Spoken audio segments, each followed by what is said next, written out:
মশলাটা আমার ভাজা হয়ে গেছে, তেল ছেড়ে দিয়েছে মশলা থেকে। এবার আমি মাংসটা তুলে দেবো। মাংস তুলে দিলাম।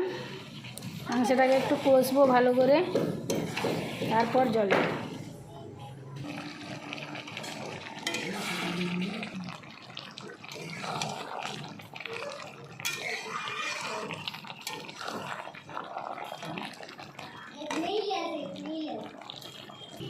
মাংসটা কষা হচ্ছে, জল বেরিয়েছে অনেক। মাংসটা কষা হয়ে গেছে, এবার জল দিয়ে দেবো। খাসির মাংস রান্না করছি তো, ওই জন্য 2 পিস আলু দিয়ে দিলাম। আলুটা খেতে ভালো লাগে। এবার আমি জল দিয়ে দিলাম।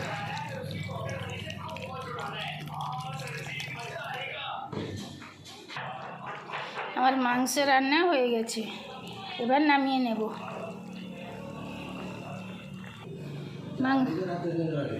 হ্যাঁ।